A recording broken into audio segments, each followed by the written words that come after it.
compared to a year ago. So they can make 0.9 thousand teachers in 6.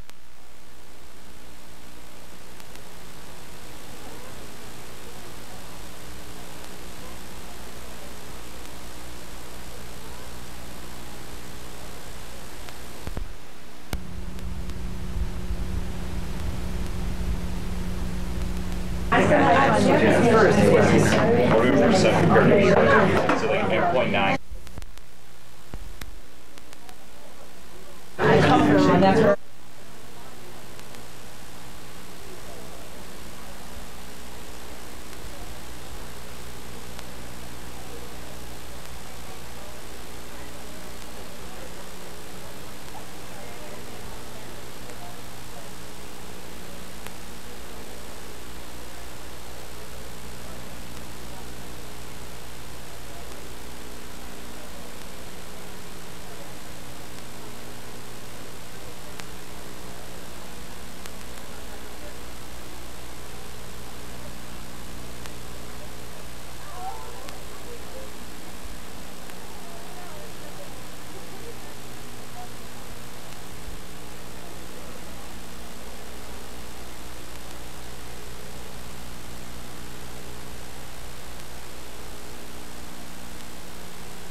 I pledge allegiance to the flag of the United States of America and to the republic for which it stands, one nation, under God, indivisible, with liberty and justice for all. Very good. Welcome, everyone.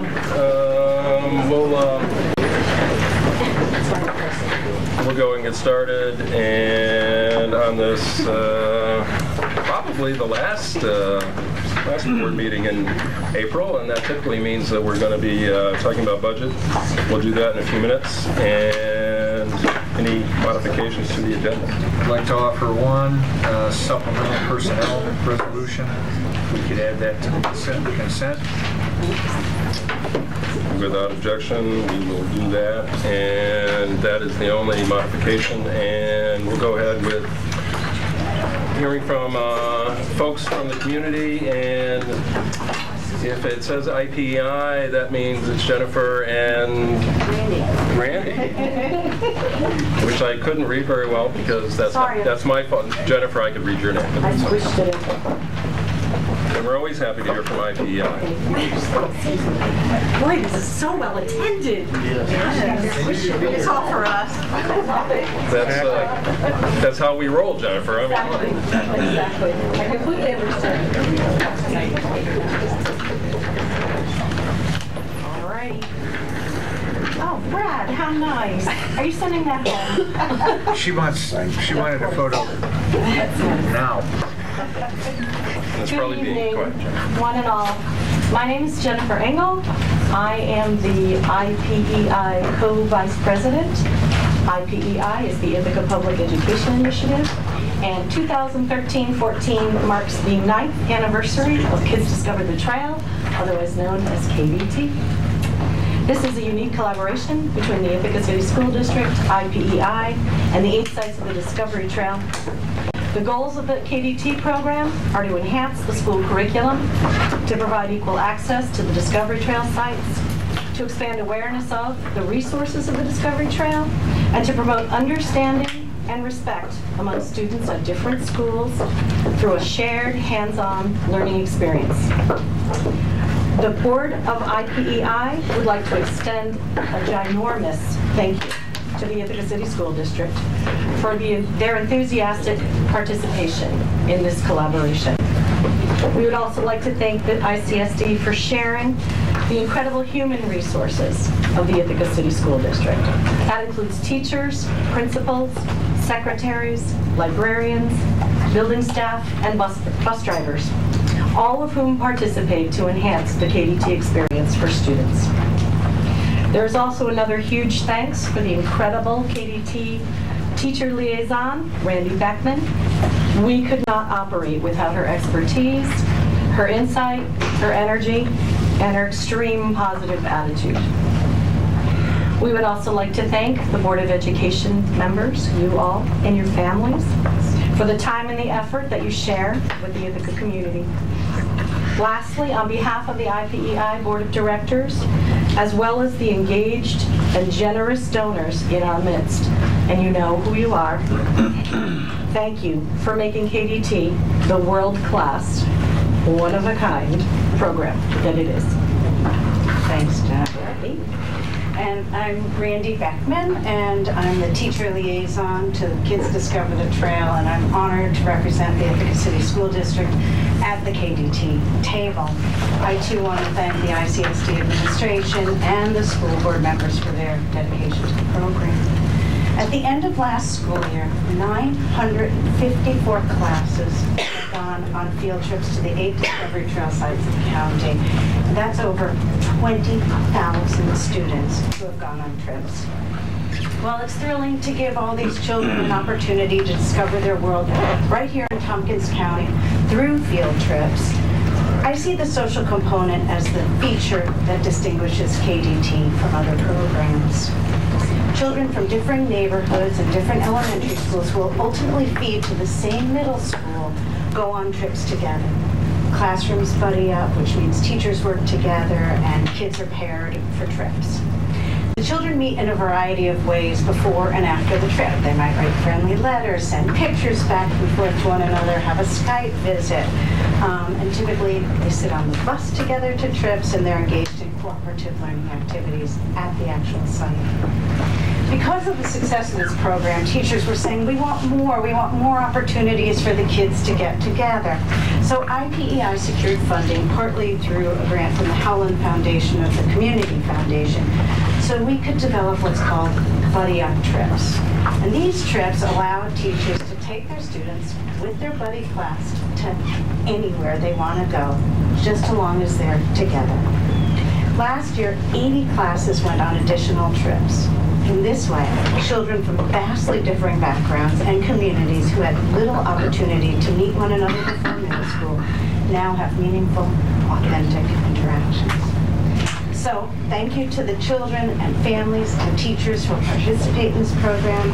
Thanks to the bus garage for getting the kids to and fro, the school secretaries who process all the paperwork and order the buses, the lunch servers who prepare bag lunches, the delivery man who picks up the keepsake books at Challenge Industry and delivers them to each of the school buildings, to the building administrators for helping to oversee instruction around the trip. And thanks to the community for their generous support of this program, and thanks especially to you, the school board, and to the ICSD administration.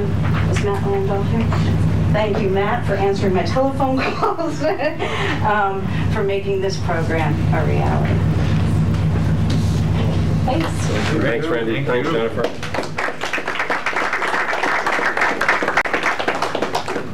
And Adam Paisecki from ITA. Hi, good evening.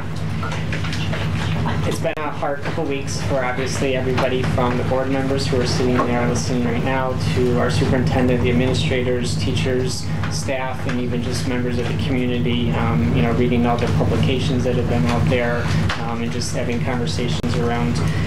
There's a lot of good questions. You're hearing them, I'm hearing them, everyone's hearing them, and we're hoping that finally tonight, on April 22nd, we can finally get some clarity as to where these cuts are going to be and where we can see that it's going to impact students across the district. Are there final decisions on pre-K? Are there final decisions on courses at the high school? It's time, and we need to kind of know. So I know that there's a lot of people here looking forward to finally seeing that. If it happens to be on the night you're adopting the budget, it seems a little scrunched, but we would like to hear, because obviously we know that this is going to impact our students, not just this year, but long term. And then speaking of publications, I just wanted to clarify something. There was a kind of a misquote in one of the publications last week. It did talk about teacher layoffs, and somebody affiliated with the district was stated a comment that wasn't actually completely accurate. Layoffs to teachers is based off of education law and not solely a teacher contract or tenure. Tenure does not mean that you're guaranteed a job when there are layoffs. It does go based off of seniority. Tenured teachers can get laid off. So I just wanted to publicly state that there was an error in that, and I will speak to the person privately, but I just wanted to clarify that. And then lastly, the good news is we know we have outstanding teachers here in the district, outstanding members of the Ithaca Teachers Association. We have 2 teachers at the high school who have been awarded STEM Master Educators. So Carrie Glenhue and Steve Weisberg need a round of applause.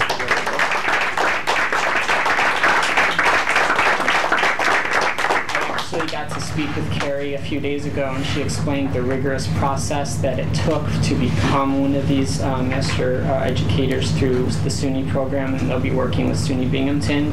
And these teachers will be getting additional PD and becoming mentor teachers for other STEM teachers. So just in closing, that we do have great teachers here, and let's hope that we can continue to make that always possible. Thank you. Thanks, Adam. Anyone else wish to speak? This is the time to do so. Not seeing anyone, so we'll move on and to the student reps. And Rosie. from LECS. Hi. So TRIPS meetings have started. Every Thursday, TRIPS groups meet together and talk about the trip that they're going to take in mid-May and talk about fundraising and plan for trips, which means some people are rock climbing, some people are canoeing, some people are working on how they're going to make enough money to go to all the places they want to go. And fundraising means that there are quite a few things going on, one of which is a scrap metal drive at ACS for the rock climbing trip. So if you have any scrap metal, you can drop it off behind ACS to help out with that trip. Another thing that started is senior meetings, which is a really important part of the senior graduation curriculum. So seniors organize a meeting with a few teachers and community members to help them reflect on their experience at ACS and talk about what they would have changed, what they really liked, and it's a really great way for the senior to reflect, but also for the school to reflect with the seniors on how the school has shaped them. And then later this week on Friday, LACS will be participating in Take Back the Night, which is a march that happens every year, and it'll be starting at GIAC going down to DeWitt Park, I believe, about rape and domestic violence and sexual abuse, and it's something that ACS has been a part of for a while, and it's one of the ways that our students get involved in terms of activism. Great. Thanks, Rosie. Anything else? Ithaca High? So our spring break came to a close this past weekend, but we're back in full swing, and Monday was the start of our fourth and final quarter of this year. This week is also Math Awareness Week, so math problems are given over the announcements at the beginning of second period, and the students and teachers have the chance to answer the math problem and submit it for the chance to win student design t-shirts for Math Awareness Week. And those are given to 5 students and I believe 1 teacher who get the problem correct. And also, Ithaca High School has a lot of members in Cascadilla Boat Club, which isn't directly affiliated with the high school, but most of our members are comprised of Ithaca High School students, and we are having our first and only home regatta at the Ithaca Inlet this Sunday, and that starts at 9 a.m. and you're all welcome to come. With spring sports, the baseball team was one of the first teams to be able to use the sports bus, which features many new amenities such as bathroom and Wi-Fi. And on the subject of sports, this Friday the Dan Fravel Ithaca Relays will be taking place. As one of the few athletes at the high school that is left who had Dan Fravel as a coach, I would like to ask you guys to come. It's a really great event that recognizes him as a coach and men's and women's varsity track teams. Yes, I would like to add that is our invitational for the largest sports team track. That is our sole invitational. It's very famous for being well run and also commemorates Coach Fravel. Well, one may think since we had spring break, not much went down at the high school, but on the contrary, we've had a lot of things happening. But something important to talk about, to paraphrase what one anonymous teacher said, I don't just teach memorization of facts, I teach themes. That really struck me. So, in this board report, I'm not just going to rat out facts, the themes. And one theme is the weather. And, well, it's kind of iffy right now, but we see the nice weather, and that really affects the attitude of the high school. One such effect of this theme is bicycling club is going around in a group and riding around Ithaca and the surrounding areas, enjoying this beautiful weather and getting a nice workout. And that's nice because, you know, you don't have to be on a team sport to do an exercise. It's good that they got out of the stationary bikes and are now actually biking because of the weather. We had a Spain trip go over spring break. To quote one anonymous student, there are no words, as in, it was breathtaking. Absolutely great experience. Students went to the cities of Toledo, Barcelona, and Madrid.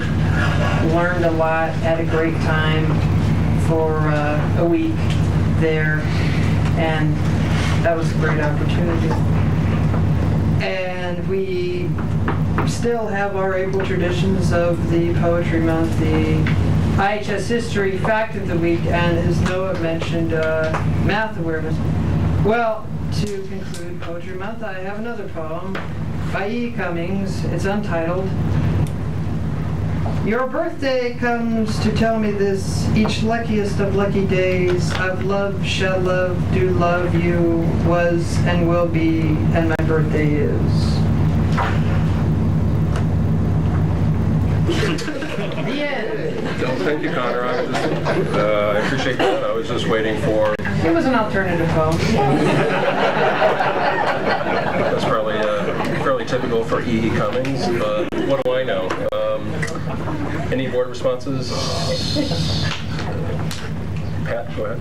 Oh, I just wanted to add to goings on at the high school that the reason I was late joining the board at table was because I was out in the back parking lot saying goodbye to our Code Red robotics team, Team 369, which just a few minutes ago left on its 18-hour bus trip for St. Louis to the World First Robotics Championships. This is the third consecutive year that the team has qualified for championships. And I have to say I'm a little teary because last year I was on that bus as a parent chaperone, and it was a glorious experience.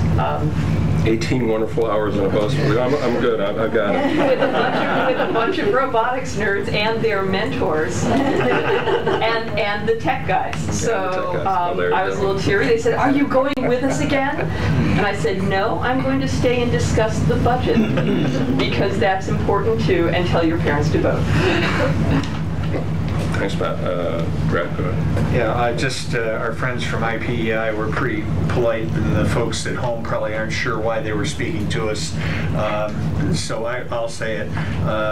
We're accepting over $60,000 from them tonight for the funding at KDT. So it's a privately funded program. So for the folks at home who don't have the agenda in front of them showing this, you should know that that's a pretty substantial gift to the students here. And I also note in our consent agenda, as typically happens, there's two other IPEI gifts of $500 each that we're accepting for other items tonight as well. So just wanted to point those out. Thanks, Brad. Sean. One of those other $500 gifts from the IPEI is for Northeast Elementary School to purchase gifts that feature Asian American protagonists, and I want to highlight the fact that it's, again, an example of us trying to make sure that we're not just culturally responsive, but trying to make sure that all of our students are represented in the curriculum. And so I want to thank IPEI for making sure that our libraries also include an array of resources for our young folks to read. So thank you for that as well. Anyone else? And I will only add, just to follow up with Adam, we certainly may indeed adopt a budget tonight, but our work is not done.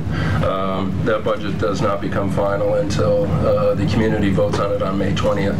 And we are fortunate in this district to enjoy tremendous support in the community. We're going to ask the community to support the budget again, but that will be May 20th, and certainly this is one in a long line of many meetings, but May 20th is a critical day, and so I would not think just as we vote tonight that is the end of the budget process. May 20th will give us far more clarity about where we will be going this next year.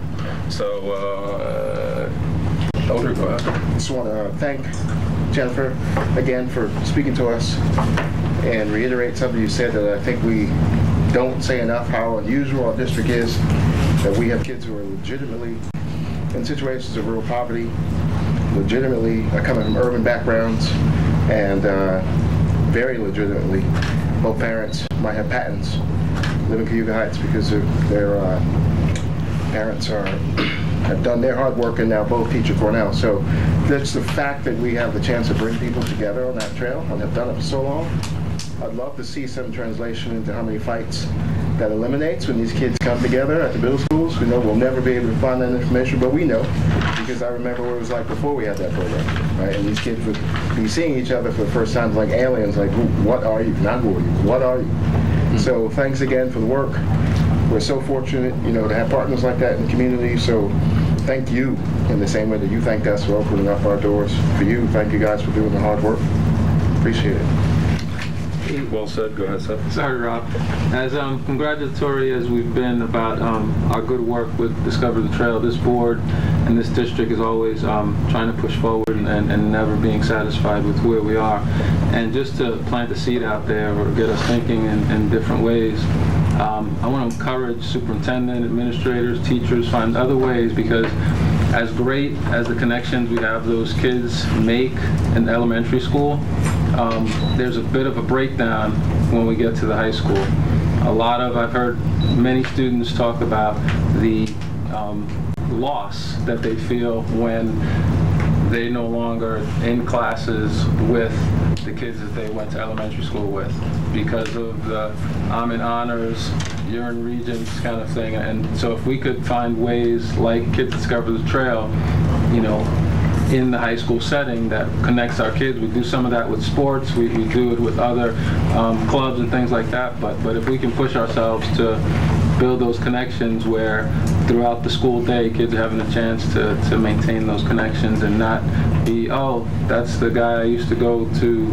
a class with in 8th grade, but I haven't seen him in 4 years and now I'm a senior. I've kind of lost contact. So I encourage us to push forward and make those demands of ourselves. Thanks, Seth. And if nothing else from the board, we'll move on to the consent agenda. I'll move the consent. I'll second it. It's been spoken to several times. Anything else? Okay, all good? Second by Jay, all in favor? That's everyone minus Judy Max, who is absent tonight. And Dr. Brown. Sure. We are ready. Thank you, Mr. Angel, and thank you for the time. I won't say much more than the board has already said, but thank you, IPEI. I appreciate you. You have been amazing for us, and I look forward to future collaboration as well. Thank you for being here tonight. I would ask folks to continue to look at the ICSD Insider, and I have several items tonight, and no student performance, so it's going to be just me. Just all business tonight. Just all business. Some informational items. In the Insider, I'll point out a couple of things that I think are of note. On the first page, I wrote, I was honored to receive a phone call from Secretary Arnie Duncan and Commissioner John King 2 weeks ago, and they invited me to be part of a conversation in New York City. There, they recommitted to the state and the nation to the implementation of Common Core in our state, and they said some things, and I've provided links to their public statements. Here. We had a chance to sit down with them one-on-one afterwards as well, but I think it would be good for all of us, our entire community, to take a look at those videos or read the transcripts online. And what was shared by someone in the President's Cabinet and our state educational leader this time. And folks know I don't always agree with either one of these gentlemen, but I think we all want what's best for young people. And they talked about how Common Core, from their perspectives, is what's best for young people. And they also admitted to some implementation gaps and some things that they haven't done well, which none of us ever do everything exactly right. And they've made some errors, and you've heard me talk about some of those. But talking about what's best for young people and how we want young people to think and how we need to raise standards, that's embedded in the Common Core. And they talked about where that is and why it's important. And they're asking for folks to continue to come to the table and collaborate and to think. So I was honored to be there, happy to be part of the conversation. It was great to be a part of the one-on-one conversations with Secretary Duncan and John King to share my thinking and share some of the experiences that we have been experiencing here in ICSD. I was invited because of the work of my colleagues, the great educators in this district. We've done some amazing work, and it's been support of good thinking in classrooms, which is also what the Common Core speaks to as well. So yes, we're being held up as a national and state model for what's working well in education. And these gentlemen, I had a chance to share what we do well, but also share some of the frustrations we've had with some of the implementation pieces. So I was honored to have that. But I want our entire community to take a look at the videos, send me questions. I'm going to be part of a think tank group that will meet with these two gentlemen often. So I've been asked to bring back what's working well and what's not working so well in the field. Speaking of which, we will be at GIAC tomorrow night, and I have a flyer about this one. It's on our homepage. Myself and some of our outstanding educators will be there to talk about what is the Common Core and what is it looking like as far as implementation in the Ithaca City School District.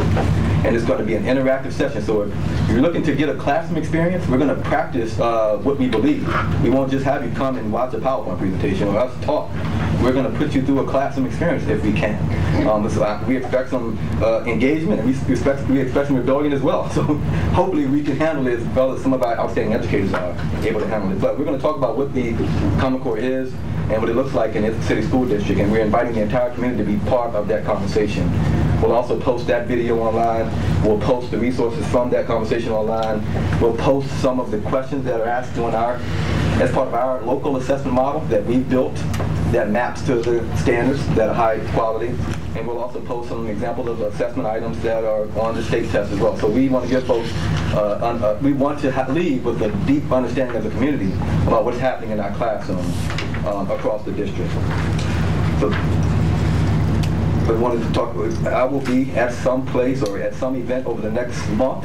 Every night I'm someplace to talk about budget and teaching and learning in our district.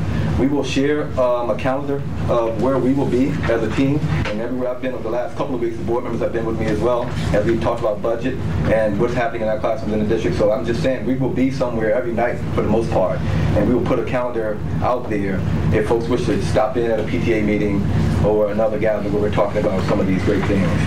The town hall from last week, how long has it been? 2 weeks ago? See, 2 weeks. When you're out every night, you forget where you. So 2 weeks ago, we did a town hall conversation, and one of the frequently asked questions has been, are we posting that recording online? So the recording is online now, so folks can listen to the conversation and the questions that came in, and the board and staff responses to those inquiries. And then finally, rarely do we talk about resignations that the board votes on, but we oftentimes talk about the appointments that the board makes at these meetings. A few minutes ago, as part of the consent agenda, you approved a resignation. One that I'm particularly close to. A year and a half ago, I sat here, and as the board approved this position, the Chief Excellence Officer, we reorganized centrally to provide a structure for our organization that we felt would meet the needs of our learners, and we talked about a particular position, Chief Excellence. Even the title alone gave an indication of what we were longing for as an organization. And you asked me at that time to find the best person in the country to come in to the organization and do that work. And from my perspective, and I think from a lot of folks' perspectives, we found the best person in the country. She happened to be a Tar Heel from North Carolina, but that was beside the point.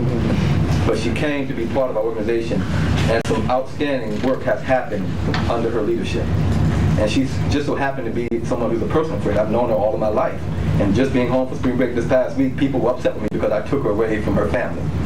As we all know, babies and families changes everything. And when it shifts with your family, sometimes you need to roll with the punches. Well, maybe this wasn't a punch, this was a blessing. Sometimes you need to roll with the blessings. Babies are a good thing. It is a good thing. Except when you have a son who punches you in the eye at night when you're trying to sleep. Well, I can't get that out of my head. I was looking wicked doctor. But anyway, a blessing came into her family's life, and quite frankly mine as well. I heard more about her baby than I heard about my own babies when I was at home this past weekend. And because of that, she's had to make some decisions in her personal life where that's going to take her away from the wonderful work that she's done and we're a part of here.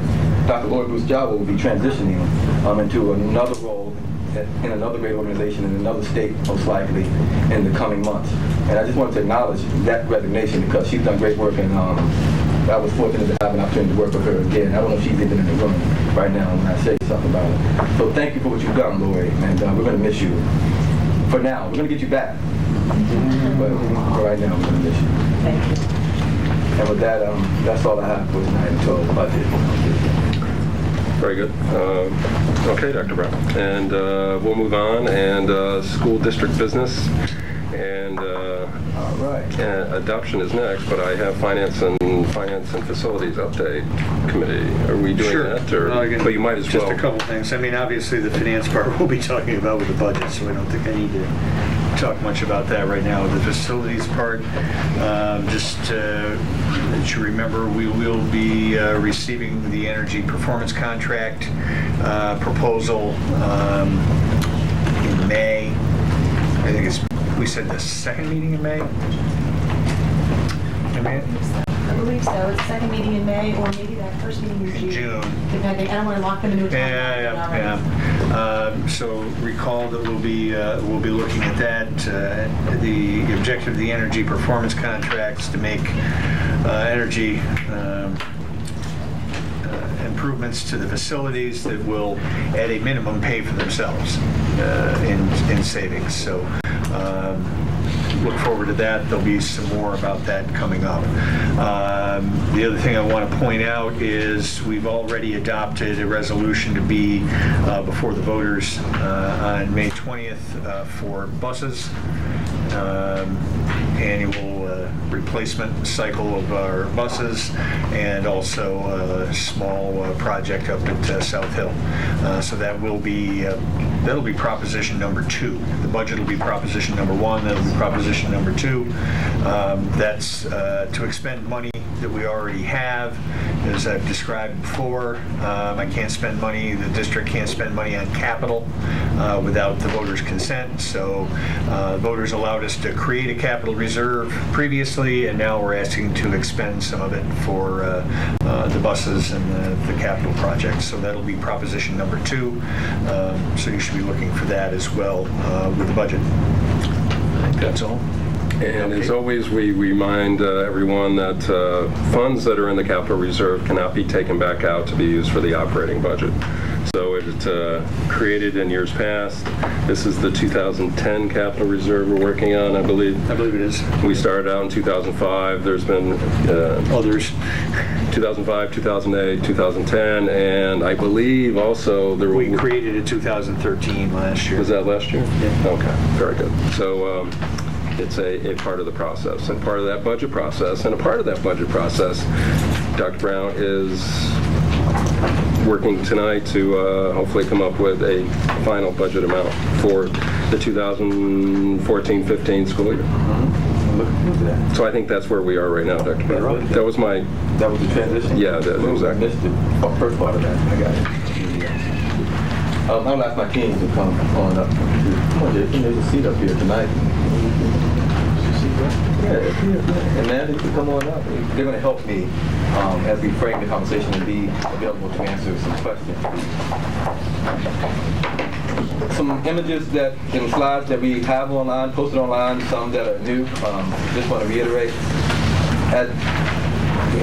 We're providing some things in the public Dropbox and your Dropbox, very detailed information we're going to go through a little later and take questions on. But just wanted to reiterate that the year-to-year budget increase is around 2.36%. We've heard for 4 years now, we're living in a 2% world. So the 113 budget, and we've received this question via email and tweets, how much of an increase from year to year we're proposing with that top tier budget of the 113 scenario.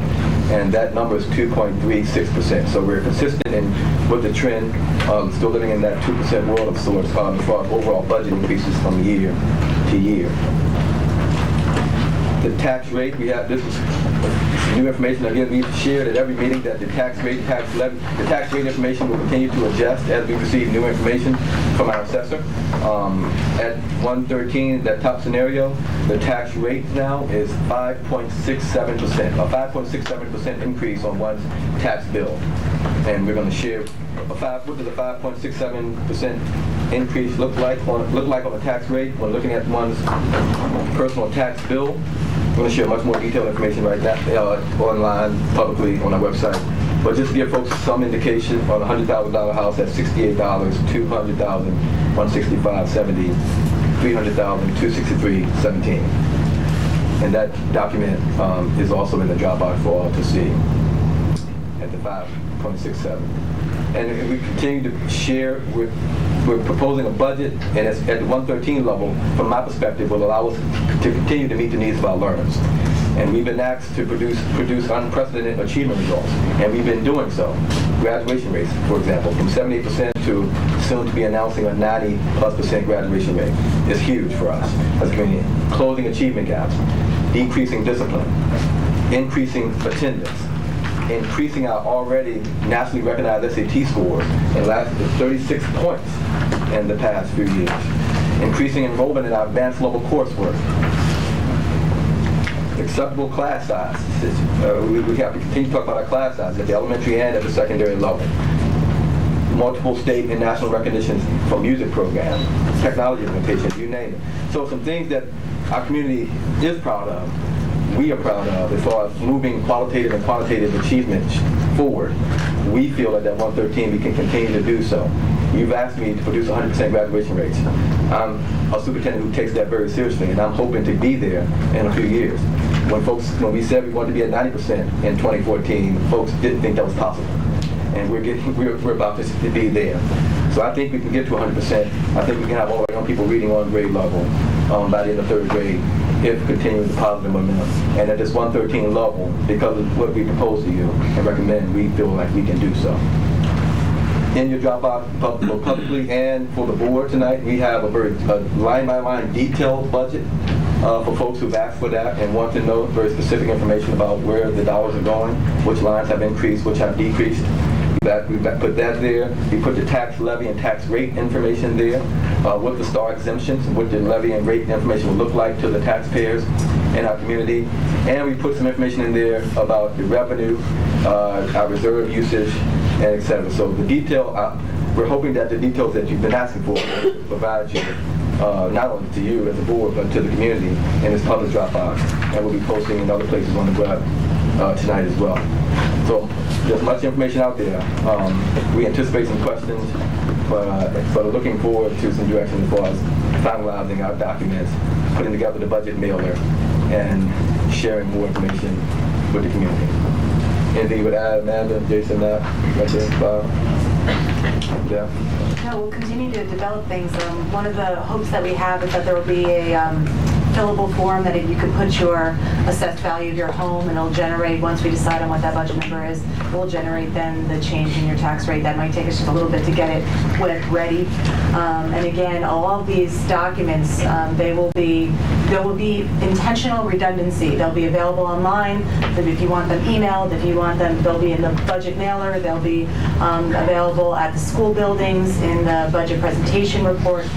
So that will be intentional. We're trying to get the message out to as many folks as possible. And if there's any further information that you need, the business office is there. We're gonna develop whatever materials to build clarity or further education around the budget as needed. Last few meetings, we've had fairly extensive discussions regarding the three proposed dollar amounts, the three proposals, budget proposals. We basically came to the conclusion that we would be at one of the top two levels, certainly for the board. That's where we felt we needed to be as a district, and either one of those or any budget amount in between was going to require a supermajority, a 60% majority from the community to override the tax levy limit, that arbitrary, artificial number that comes to us every year from that city in Albany, that city in New York, that should and will remain nameless probably the rest of the meeting. But we've gone back and forth. Certainly there's been some discussion whether we should be at the 113 number, should we be at a number a bit less, should it be essentially the 112, but anything above the tax levy limit requires a supermajority. And so we've had discussions about that. Pat, do you want to weigh in? I have no comment at this point. I go to Pat first. You had to be at the Finance Committee meeting last Wednesday. Pat had her hand up the whole time, basically, and there was side conversations. And Pat did not always get called on immediately by the chair, who happened to be Brad. So just wanted to make sure that Pat had trying to follow parliamentary procedure. Yeah. So Pat's the only one raising her hand with committee meetings are much more open. Okay. So other questions, and certainly the board last meeting asked the administration to come forward with information, any more deeper detail on the 113 number that would help them come to the conclusion that that was indeed the number they were going to go with this year. We have not gone, while people are looking and thinking, if you're looking for us to go through a line by line audit of a proposed budget, that's not typically what we have done in a public meeting. In this public meeting, we certainly do that in other public meetings. I don't find it terribly helpful as a board member. We have audit committee, et cetera, to find out in the summer where exactly we spent money. These are proposed. We are voting on a budget amount. It is a proposed budget.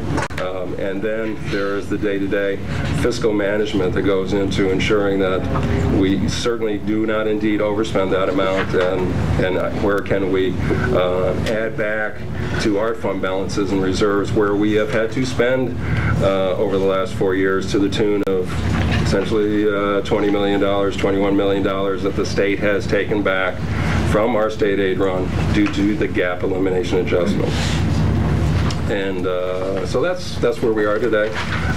When you're looking at a tax rate increase of 5.96%, whatever the number happens to be. There we go, 567. Quite frankly and quite openly, that's a bigger rate increase than we have approached the community for in the past. We certainly have tried to keep the tax rate increase essentially nearly flat over the last few years, knowing that the economy was in a different position than it is now, knowing that the state did not have the revenues that they do now, and so it's we have saved up that tax rate for a few years, I suppose. We did not ask the community to fully fund the full tax levy limit every year. So we have actually been under our tax levy limit every year that there has been one. And that's partially the reason that we're looking for a 567 for this year, perhaps. Questions, Jay, you have anything yet? I was not able to make that finance meeting, so unfortunately I missed some of the detail that you folks probably, people that were there. Jay, this is a perfect time to go over it, Jay. So in the detailed document that was sent out, is that a document that's appropriate to be referencing? Okay. Sure. Oh yeah, it's definitely. So I got some, looking for some clarification on a couple things. So I'm not, just exactly that, to know why. So on the first page, in the middle, maybe Amanda will know, or the superintendent, increase due to expanded CBO services. CBO is Central Business Office. Right. That's with BOCES. And so what we've expanded the services over time, and they've continued to sort of take in more services with the development of some additional human resource, some treasurer work, some of the things, and obviously the costs go up as those expansion of services continue. Got it.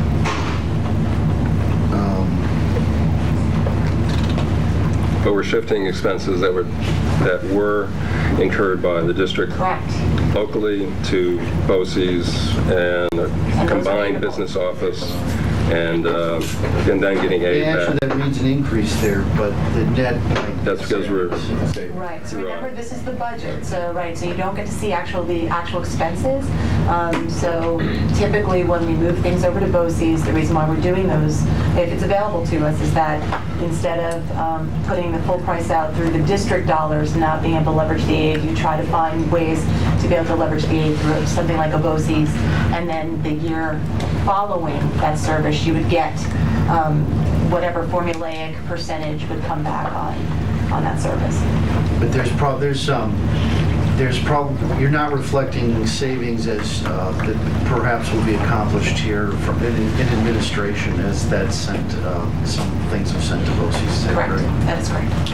Is that not reflected here, or I just don't know where to look? So that would be, any savings would actually be reflected in the revenue projections, and that's why when you get our state aid runs, the BOCES revenue line under the state aid runs continues to go up.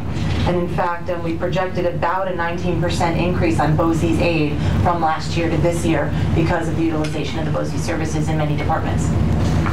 And you see other significant decreases or negative increases in other lines there. Reserves. And the BOCES administrative line is highlighted on page 7 or whatever it is. Right. And they did the whole presentation. That's all. That Exactly. was based on the presentation about 3 meetings ago. I Yep. believe it was. Yep. So that is listed on the document. Couple more. Oh yeah, go Jeff. So the next page, maybe Amanda, down towards the bottom, it's again a BOCES question. Central data processing, $310,647 additional. Page 2. So it's 1680. Correct. Yes. Central data processing. So those numbers, I just want to give a little clarification. Those numbers are state driven. That drives our ST3 report. And then there's a description typically set by the state as well. So that's when we go through this document. And again, it's public. It's in the public Dropbox and will be available on the website. Typically with the central data processing, that's with OCM BOCES. And I don't know if you want to speak a little bit to some of the expanded services that we've done with data. I think we've probably, I believe that's both hardware and software. Yeah, BOCES lease line, that would be in there. We've done that. We've done that. So without looking at that, there are no other increases to software from year to year, unless it's a personnel thing that we shifted over to that line. We do have a couple of positions we share or we use through BOCES to help with our data.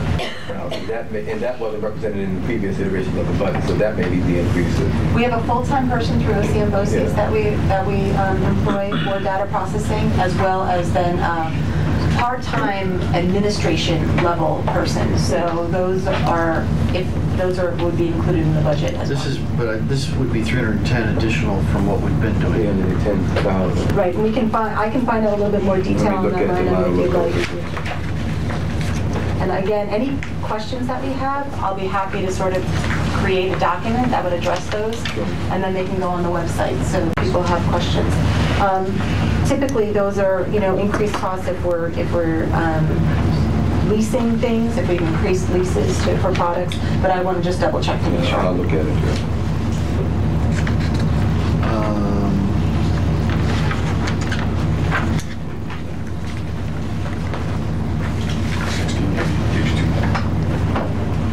Somebody else can go. I might have some other questions, but I don't. Go ahead, Seth.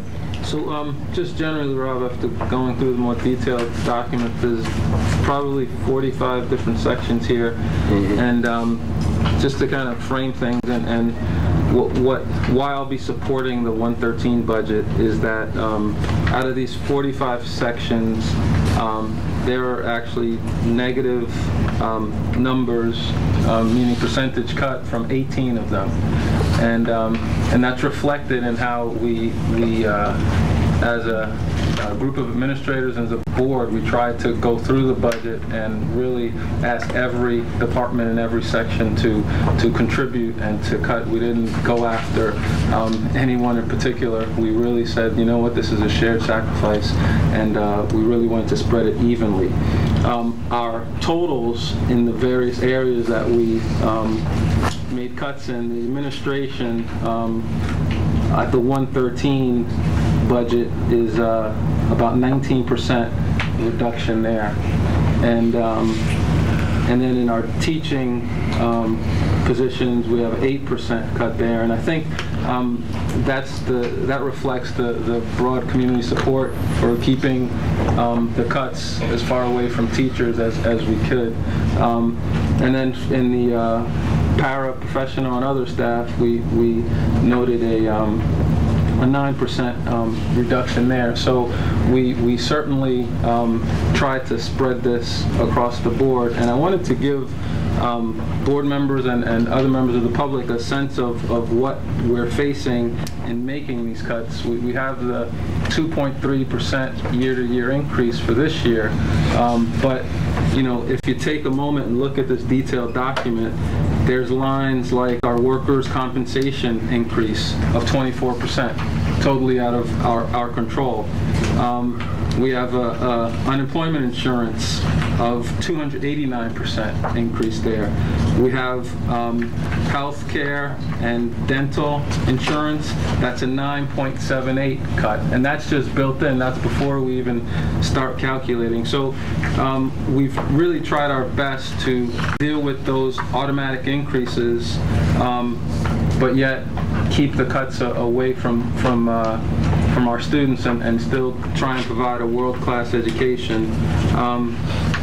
My thinking on supporting this budget, and I understand it is asking the community to pay more than we have over the past few years, but you know, this has almost been an easy vote for me, because this is really asking the community, if you value education and you value what we're trying to do at the Ithaca City School District for our students, and you like the direction we're going in, you can support this budget at 113, because it will allow us to continue to do much of the stuff that we've been successful at in the past few years. And my approach is simply to leave it up to the community to decide if they support much of what we've been doing, and if they do, then they can support it by voting for this 113 budget.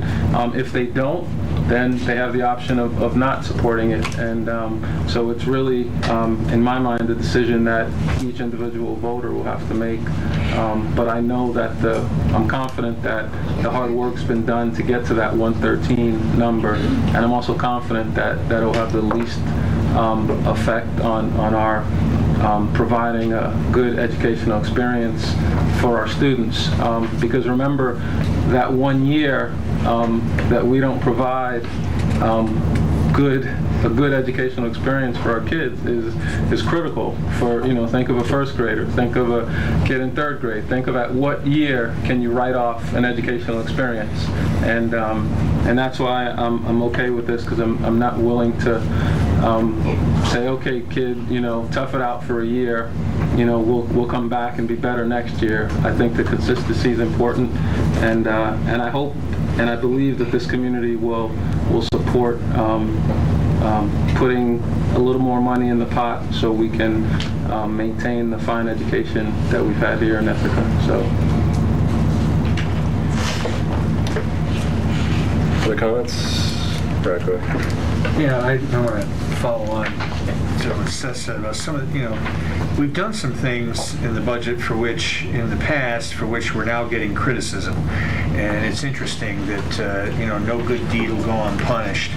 I'm going to use two transportation items to highlight the kind of thinking that's in the budget and that we've done in the past and for which we're being criticized. I'm told that the vehicle that we purchased for Dr. Brown is required in this contract, and by the way, we do have 12 school buildings in this district, and we actually expect the superintendent to go to them, hence a vehicle. I've been told we bought him a $54,000 Tahoe, and I guess if he was a policeman in the city of Ithaca, that's what we would have bought him, but instead it's a Tahoe that's $34,000. Further, this time around, we went and got the vehicle DOT certified so that it can carry students, so that when he's not using it, it's available. In fact, it's scheduled once a week to carry students, but it's also available to carry students at other times as needed and as a backup vehicle. So that's the kind of, some of the thinking that's in the budget in the past that's helping us control costs, and for which I've heard criticism in the public. The other is the bus that Noah mentioned. You know, I've been told that we bought a coach bus. Well, Noah, you were on it. It's a bus. It's a school bus. We pay about $109,000 for a bus. Typically, this one costs about $130,000. So it's a little more expensive. It's a tad more comfortable. Our objective is to not rent coach buses, to use this now for teams, for performing groups that are traveling a distance, for classes that are going to a museum in Rochester or something like that, where we might have in the past leased a coach bus. Now we're not going to have that lease cost, and and we'll be using our own drivers, our own bus drivers, not private companies' drivers, so that our people get the benefit of those hours. So just wanted to highlight that we are thinking all the time about how to do things differently, do them less expensively, and how it manages to somehow in the public get blown up as the complete opposite. So just wanted to highlight those couple of things, and there are others. I mean, the transfer of the technology purchases to leases at BOCES has been huge, major change in costs for us, a reduction in overall costs. And of course, I hear in the public that how Dr. Brown's bought $10 million of technology, and would that it were so, but what's our budget, about $400,000 a year? Yeah, it's a little bit less than $10 million. But we're getting much more now by utilizing the leases through BOCES than we had gotten previously. So again, one of those items where we are actually thinking about it, how to conserve costs. I'll speak to the broader budget after some others have spoken. Yeah, there's a big budget item. Other comments or questions, certainly for folks in the room? I'd also like to follow up on Seth's comments about the importance of providing the best education possible for every student in this district every year. There is no time when a parent sends their child off to school and says, it's not really important how well my child enjoys school or how much my child learns this year. Kids have one chance at every grade that they go through, and it has always been my goal on the board to make that experience the best possible for every child in this district. And I had the pleasure and honor of joining this board 3 years ago, and I'd just like to add a little my historical perspective on this budget. The budgets that Dr. Brown has put forth over the last 3 years have raised property taxes a very tiny bit each year. The first year I was on the board, it was something like 1.47%. The year after that, it was 1/3%. The year after that, it was 2/3%. So there was a lot of balanced, thoughtful looking at how we were doing spending. There was a great deal of attention to efficiency and progress in using money more productively and efficiently, and there was more attention to what teachers needed. There was more attention to what students needed. We have not, in those 3 years, gone above the tax cap. We have not cut activities. We've enhanced activities. We haven't cut teachers. We have been able to do all the things that we want to do. And this year, that 2.3% tax increase includes several $1 million in cuts from what a rollover budget would be, and it still comes with a tax increase. Before I was on the board, I used to get very frustrated as a taxpayer because it seems that teachers were actually on the front line of every budget cut that was proposed, and I resented that. I wanted to protect teachers, I wanted to protect class size, I wanted to protect quality for students and the things that impact students every day. Not that other supports aren't important. They are important, and everyone does an important role. But in this budget, Dr. Brown took those kinds of community sentiments very seriously, and the 113 budget is the least negative impact that this district can possibly put forward. And I appreciate that, and that is something that I want our children to have, is the least negative impact, so that after this year, hopefully we can continue the work that's been done.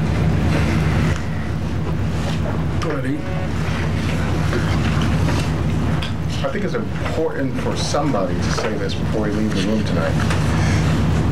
I don't like this budget at all. Right? Let's just be honest. I used a particular phrase last time. I'm not going to repeat that. I got quoted. You're in the papers, Elder. It's fine. It's out in the public, so it's all good. But let's not pretend that this is a good thing, right? I'm going to point out a couple of instances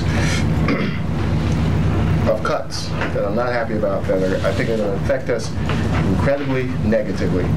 And yet I'm still in support because we've worked hard to come up with the best option. I started my public education in 1973 in the dark ages. And I went through my entire K-12 career and had one African-American teacher. There are students in this district who are going to be able to say the same thing in 2014. Anybody who thinks that's acceptable, either you don't have ears or you can't see. Right? That is nothing to be proud about. We worked very hard to convince the board to outlay an additional $80,000 to have Bob Van Kuren, our HR director, get some help. And that person who was in that role increased diverse adults who can stand in front of our students by a phenomenal amount. But it went from microscopic to barely noticeable and visible. Right, the fact that we're losing that option, somebody's got to explain that to me, Lucy. I want to understand what we're going to do about this. I think we're doing our children a disservice in a increasingly competitive, globalized world. This is not about me saying, oh, we're not crying wolf because there are no black people in front of the classroom. Right? It's actually ridiculous that we're in this environment where we can say what a good school district we have, and we're replicating my experience from 40 years ago. We work very hard to increase the ability to have our teachers receive instructional coaching in a non-critical way, right? Basically, people who stepped up to go in the classrooms to help teachers understand how they can improve their cultural literacy, how to understand how to deal with that difficult student in a way that was not associated with APPR. Cornell was instrumental. Matt would have to give us some idea of how many hundreds of man-hours we spent doing that. This budget eviscerates that effort. We are going to decrease our contractual services, and many of you know how happy, at least I was, and I know Dr. Brown as well, that we finally had found some people who would come in and work with our teachers over a longer period of time to make sure that they did not treat children as cultural deficits, right? Children were able to engage in the classroom experience from a cultural background that was not denigrated. Okay? If the kids come from a certain background while jumping in is cool, they were allowed to do that. And this was something that the teachers were uncomfortable with and had to learn. It's not something that you are taught in our teaching colleges. It apparently was not something that was native because dominant society has different ways of interacting. Right? And I could go on. So for the voting public, you just please acknowledge and understand that there are many things about this budget that we are not pleased with and not happy with. But at the bottom line, we're elected and paid these delicious sums of money and fed wonderful Thai food to make the best decisions we can with the resources we have. And I think we have done that. And just to clarify, there's no line item for board member salaries, right? We were unpaid volunteers, okay? Elected unpaid volunteers, okay. The 1010 reflects the clerk, not any of the membership. Right, it is right. There is a Board of Education items within the budget, but right. Quite frankly, we like it that way, so that's best. Go ahead, Chris. I'd just like to say I was out over the last few nights speaking to our voting population, and the resounding feedback I got was some of what everyone said. One, protect the teachers, which I believe this 113 budget does as best as possible. But also, the resounding feedback I got was that Ithaca values education, a quality education, and our goal is always to be better and improve every year. To piggyback off what Eldred said, none of us like this budget. We've been gaining momentum, we've been moving forward, and to put a big stop sign in front of us and tell our teachers, oh, you won't have the supports you need, or you know, won't be able to do what you've been mandated or instructed to do to pursue excellence is very frustrating, and it almost seems hypocritical. You know, there are shared sacrifices, as Seth said, and we're all property owners that sit at this table, and we realize that, and none of us are ecstatic about increasing our tax levy either. And if we're going to be honest, let's say it. However, if we believe in what we're doing, and I believe in what we're doing, that's part of the shared sacrifice. So, not to be redundant or preachy, that's why I'm supporting this budget.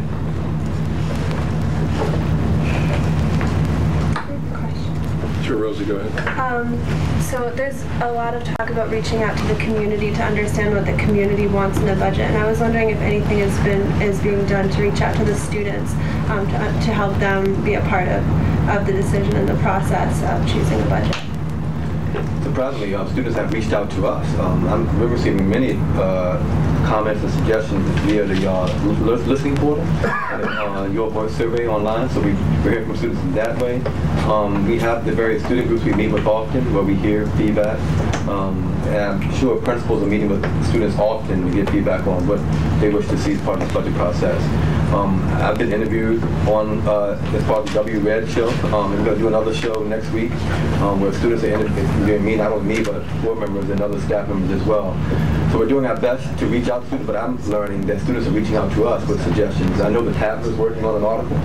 They've interviewed me, and I'm sure they've touched base with a couple of board members already. So I've been pleased with the interactions with young people, but like the community, we can't do enough of that.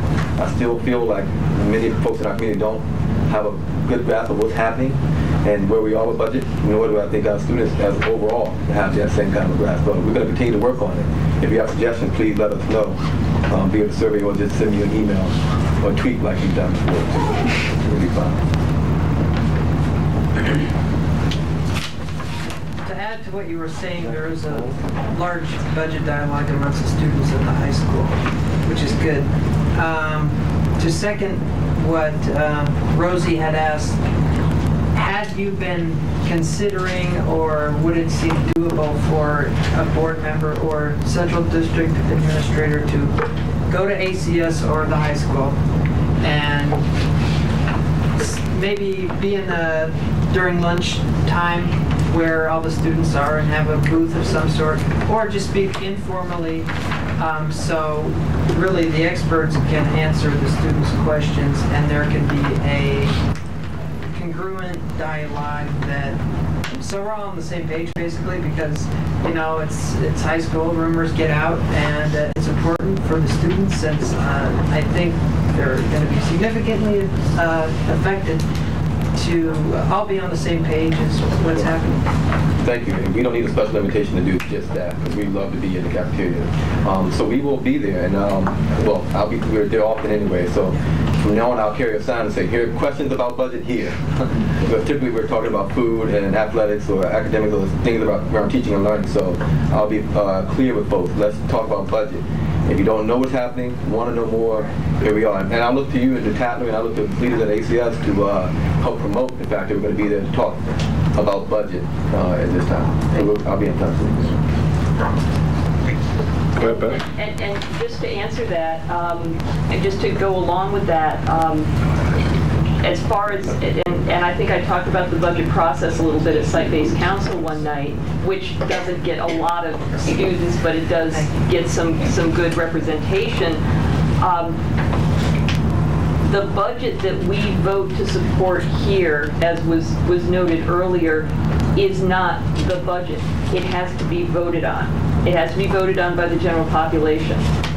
What I'm hearing is that we are leaning, as a board, leaning to support the budget with the highest tax increase, which is 5.67%. And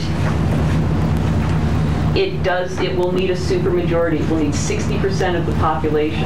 And at this point, if after we voted to adopt a budget tonight, whether it's this one or another one, we can go down and explain what that budget would impact, but we can't change the budget that's going to appear on the ballot. So for this year, tonight we'll decide whatever level we're going to, and the only questions we could answer would be hypothetical questions about what if that budget passes and what doesn't.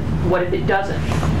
And if it does pass, then we have the administration has laid out a pretty good idea of what the impact would be, and the reason I'm supporting it is that the impact on teachers and students would be relatively low, and I care about that very deeply.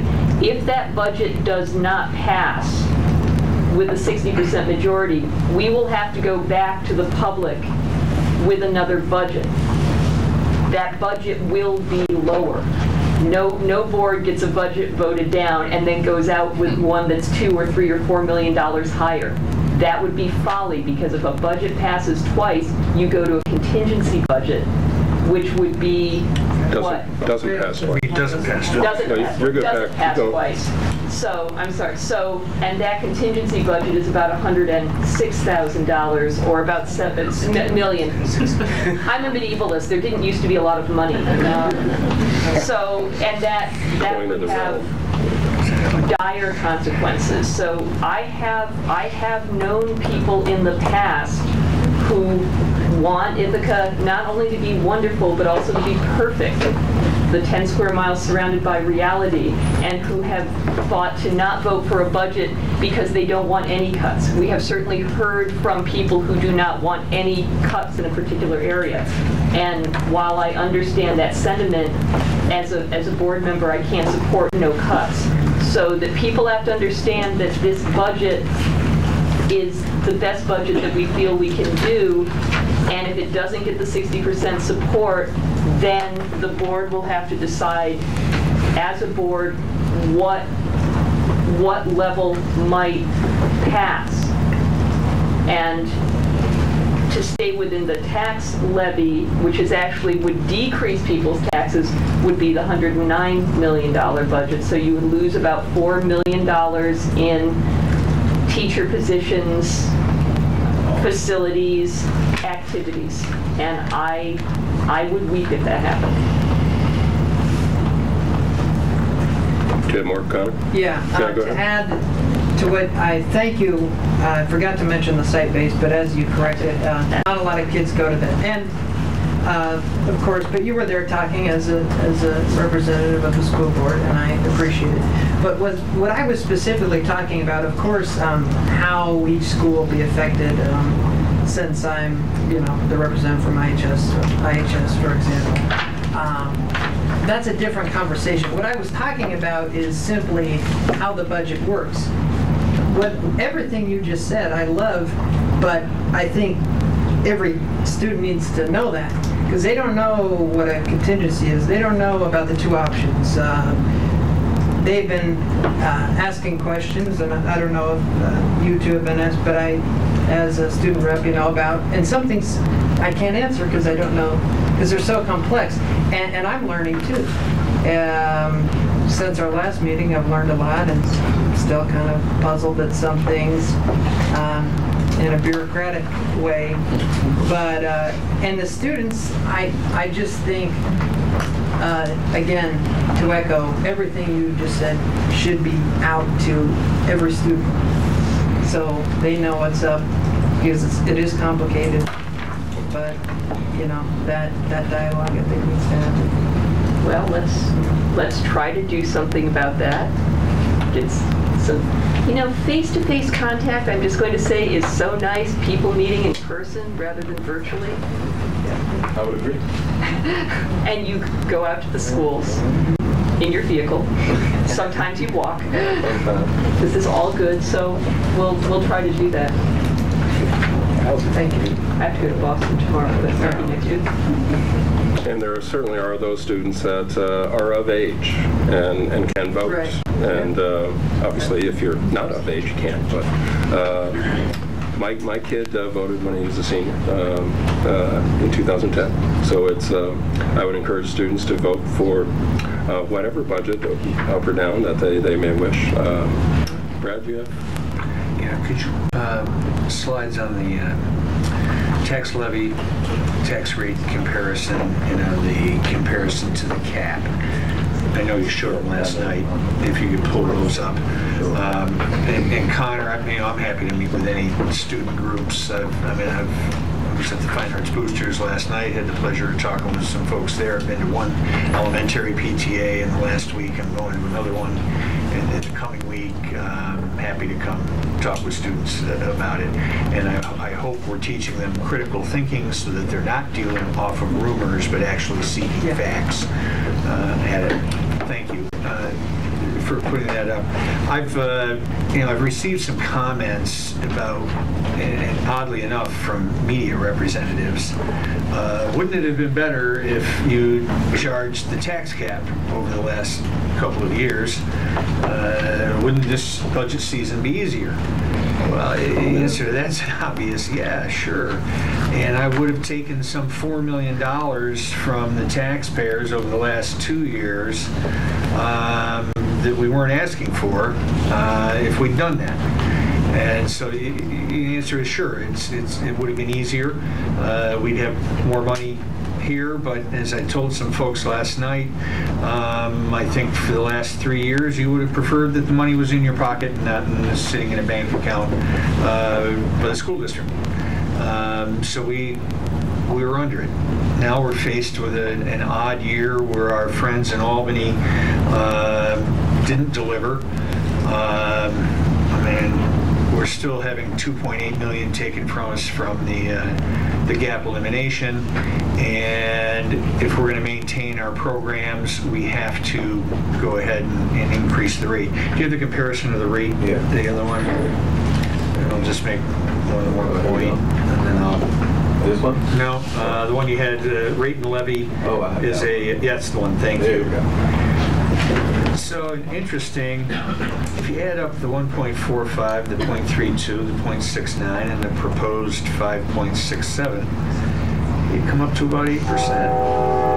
That's 2% a year, not compounded. And that's what we're asking you to do, is come to that 8%, not compounded. I'll let you keep the compounding. When you add when you add them up. Add in this year's when you add tax in rate the proposed 5.67, we get there. But in the meantime, you've had 3 years well below the 2%. And I think given the economic situation of the last few years, that's probably been the best. And I was questioned about using our reserves, and of course my answer is, so if I wasn't going to use them in the middle of an economic crisis, when was I going to use them?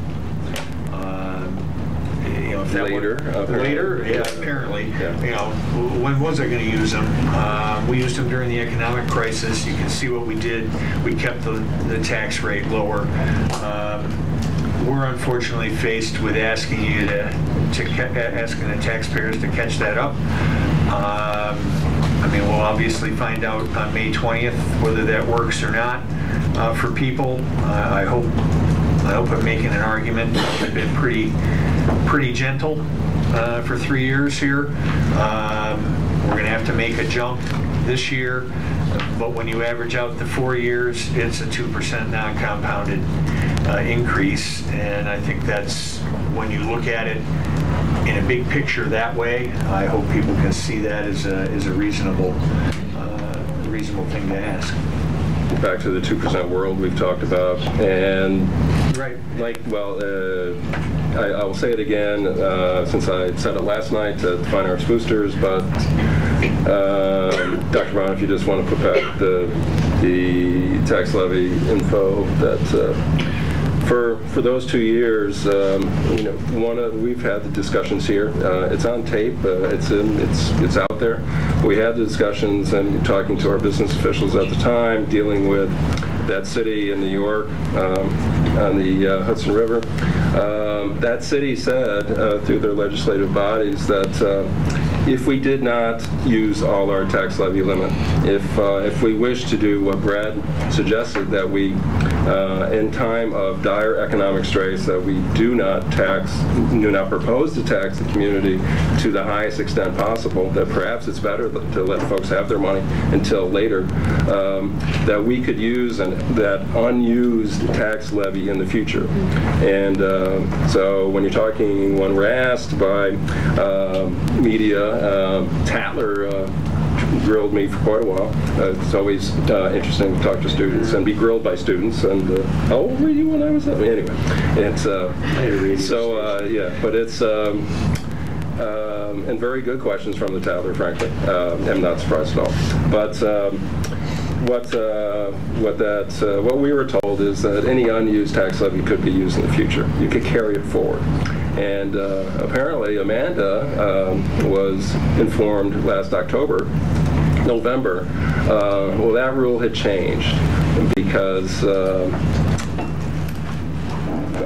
I'm trying to come up with a reason, but I wasn't there. The formula, you plug the numbers in the formula, and the numbers, the formula changed from the state, and unfortunately that carryover was no longer available to us. It was no longer an exemption amount that could be considered. Right, and there were other adjustments that they made to the tax levy limit as well. That, for us, that was probably a pretty big hit, because we frankly would be coming to you explaining about the gap elimination adjustment that it has been made for this year. Albany did not. I said the name. Albany continues to take that money back, and if indeed we could go ahead and carry over some of that reserve, we would not have to come to the community with a 60% supermajority on our budget referendum. So we were blindsided a bit. I frankly didn't find out about that loss of levy until after the first of the year. Kind of when I'm thinking about budget, as we do all year round, Dr. Brown, how are we going to manage through these next few years? That was a tool that we could use going forward. So that was taken away, and so we are dealing with a hard limit on the tax levy. It's not a 2% tax levy limit. That 2% tax cap, that was in all the media and the news and coming out of the governor's office, and continues to this day. But it is a calculation, as Amanda has stated. For some districts, that calculation was getting, frankly, well above that 2%, and obviously Albany was looking at that's not good visuals, so they need to reduce our ability to raise funds at the local level. So that's basically why we're looking at the increases that we are in the tax rate and the tax levy. For us, for this district, the amount of state aid that has not been delivered will not be delivered next year. That's about a 4% increase in the tax levy, and a corresponding increase in the tax rate of whatever that may be, about 1.5 or whatever that number is. But a big chunk of what we're looking at now is the gap elimination adjustment. If you're any desire to talk to your legislators or the governor, he is running for re-election. If you happen to see him come through Ithaca, you always ask him a question. Gee, Governor, you stated that you raised funding for education, but what about all the money that you took away? But he probably will move on to another question because it's not. He has never stated the words gap elimination adjustment. He stated how he has increased education funding for this year. Go ahead, Albert. I'm done rambling. To that point, I just wanted to let's talk about the future, right? So we're wringing as many efficiencies out of the district as it currently stands as we can. Anyone who thinks we've stood still and we still have money flooding out the doors, maybe like 6 years ago before I joined, let me just stop it there. That's just not the case. Right? Most of our major departments, we've either controlled costs, or in the case of dining, where we were told that some things couldn't be done, now we're actually returning a profit to the district. So our job as high-level administrators and elected officials to put someone in place who can hire the right people so it can actually be efficient. And previous slides over the last 6 months, we've shown the public anything from savings associated with utilities, to food, to thinking about even potential revenue generating possibilities. We are turning this tourniquet. You know, you elected some pretty sharp people when it comes to bringing out efficiencies in large organizations.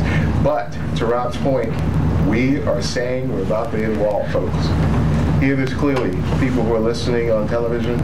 This community gets on a bus to go to Albany, seems for anything that matters. I'm pretty surprised that there's no public rallying cry about renting some buses and showing up on the Capitol to talk about how it is that if the man has never said the word, we're sitting in a $22 million hole. I mean, you know, we're a pretty educated community. We're the most enlightened. We're the best for retirement. We're the best for literacy. We're the best for this. We're the best for this. And we have a history of action. This is one area where, frankly, maybe it's too complicated. Maybe people don't feel like they can take on one more cause. Maybe we are seeing more families without kids in them, so they don't feel like this situation impacts them directly. But it does. We don't do the most important thing we're supposed to do, which is get kids out of high school. Then those the fees associated with that failure come to bite us in the ass at a later point, right? I use that word. Especially for the kids who don't make it to the high school in the same environment in which we're talking about increasing the size of our local jail facility. Right? If you don't think there are costs in society, again, you either aren't paying attention, not listening, or maybe the eyes are failing and they're not reading. So we're going to continue to ask this community to step up. We hit this wall next year, and the year after that, I don't know what the solution is. We'll find one, but it's not going to be one that we enjoy. And again, whatever we don't pay in one way, the way our society is organized, we certainly pay for it in others. Other questions? Jay, you have making notes? I support, I'll be supporting the higher budget. Are you moving? Yes, I will move it, but there was a written... Okay, you just plug in the number. Yeah. Because we didn't know what the number was. Before you move it, Jay? Yeah. I'm not at all happy with the tax levy increase or the tax rate increase. However we want to look at those numbers, it is tough to raise taxes. In talking with folks, talking with media, probably didn't emphasize it enough. Certainly on a macro level, I'm comfortable. I'm satisfied that administration has really bent over backwards. We're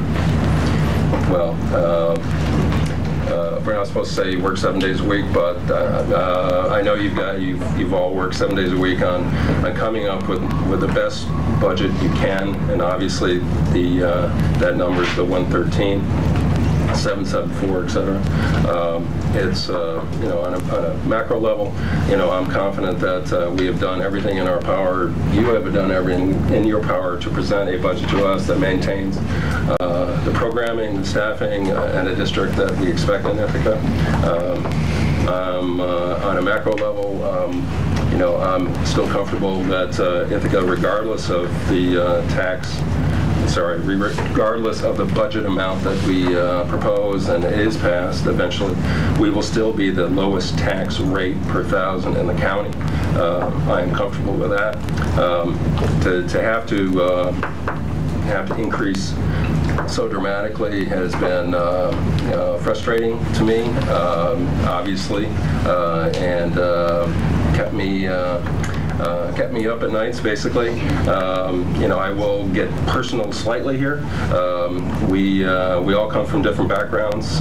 Mine is, I'm a farm kid. I was, to those of you who don't know, to the taxpayers out there, I was a dairy farmer for 21 years. I took over the family farm.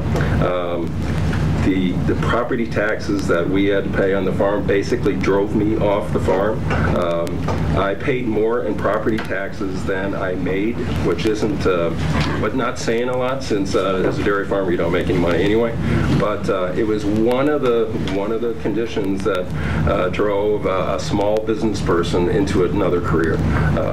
I worked 7 days a week, and so I didn't have time to do anything else. So now I have time to like be on a school board. I mean, it's just because I have weekends off. Who knew? I had no idea that's what people did. But it's very real, the impact. I mean, that's why we, Sean said it over and over. It's just, the impact of raising taxes is real, and it is an impact on our community. I can certainly, the tax rate isn't going to affect me. But I still have to go back to those that, it's a big deal, and that's why it's always been a struggle for us to try to do everything that we expect in Ithaca. As I said, I'm an alum. I know what we expect in Ithaca, and it's so it's tough, and it's tough for me to vote for that big of an increase because we had not been there. We had basically plans in place. Been in finance over the last 5 years. There are plans in place to really deal with about anything that Albany could throw at us. That's what I used to say. Whatever they want to throw at us, we'll deal with it, and try to keep the kids and the staff away from all that as much as possible. And unfortunately, I never thought I would have to sit here and say that basically Albany has thrown me more curveballs than I can deal with this year. So it's very frustrating for me. And but eventually, I will ask, but Sean will go to his questions. But if I do want to look at a lesser tax levy increase and a lesser tax rate increase, what out of the 113 would be cut first? Some number between the 112 and the 113. If I wanted a number in between there, for whatever reason, just to alleviate that tax increase this year, what would we be looking at taking away first as priorities? And Sean, go ahead. Yeah, I don't have a question. Much more just a quick comment, and trying not to double what people have already said previously. But if you saw the slide that we're talking about the very slight increases in the tax rate over the past couple of years, I would like to think that I was one of the folks that were a strong advocate of that. As I said repeatedly, I don't think that tax increases are sustainable. And that I was always looking for a 0% tax increase. In fact, I would ask Dr. Brown and the administration to come back with a 0% budget each year for that very purpose, to at least get us to think about that was a possibility. And to not think that was a possibility was always a problem for me, right? That we just didn't assume that taxes should automatically rise each and every year. So like all my colleagues, I'm here at this table feeling some sort of way I haven't felt in a couple of years, from the days of which when we would sit around till the wee hours of the morning, 1, 2 a.m., literally picking over each line by line and trying to battle over whose program was going to make the cut and whose program wasn't. What I'm extremely appreciative over the past 3 years that we've actually changed the budget process significantly to be a budget as we had been asking for and clamoring for, to not about a rollover budget about what we cut, but much more about a budget about what we want to build and what kind of schools we want to have and what does that look like. And so while it jars me to look at a 5.6% tax rate increase, I'm aware there's a number of costs that are outside of our control. Some costs are outside of control. So Seth was being a little modest when he said, for example, that our insurance costs have risen by 9.8%. That's absolutely true. That's a $1.5 million increase. So the 9% actually hides the actual number, which is significant. We're talking, and that's before we can get to things like pay raises, before we get to things like a whole host of other options as well. And so while I struggle, because I do still think that we need to be at a 0% at some point in time, what I am aware of is that the district we've been trying to build over the past couple of years is a district that is at least down the path to why I joined the board, And since, Rob got a little personal, I should probably say some folks know, but my dissertation was written on the Ithaca City School District. And part of that dissertation said that I couldn't sit in the sidelines just throw darts at the ICSD. I had to find some way to get involved. And as a result of that, I decided to run for the board and have served on the board for the past 5 years, and it's been an amazing experience. I know Randy Beckman was here earlier. I had a chance, for example, to be in her classroom, so to have those kinds of opportunities to be in people's class. And I was at Caroline last week reading the first graders, and to see our bright smiling faces and young folks climb on you and pull your tie, that reminds you of why you're serving in these sort of capacities. And so, against most things that my judgment tells me, I'm also going to be supporting this because I believe that it's in the best interest of our community. I think much more importantly, it's in the best interest of our young folks. And it tries, as best as folks can see, to maintain the programs. Let me just say one quick piece, is that what I think has also changed in the past couple of years is that our budget process has stopped being from March 15th to May 15th. And it started being an all year round conversation. And so not everyone is privy to come to the engaging and phenomenal policy committee meetings or finance and facility committee meetings. But there are ways in which we're engaging these conversations with community folks, with teachers, with students, all year round. And what I'm appreciative of is that we're not sitting here trying to pick off programs, but rather saying, as a school board, this is the amount of money that we think our community can support to maintain a program, and then charging our teachers, our administrators, and the phenomenal folks who do amazing work in our community to sort of make that happen, understanding that it's not a good situation for anybody. An additional $4 million in costs just in terms of roll budget of compensation, things of that nature is difficult. I'm never one to talk about the state. I believe that, first of all, 70% of our budget is paid locally. And so for me, I like the idea of local control.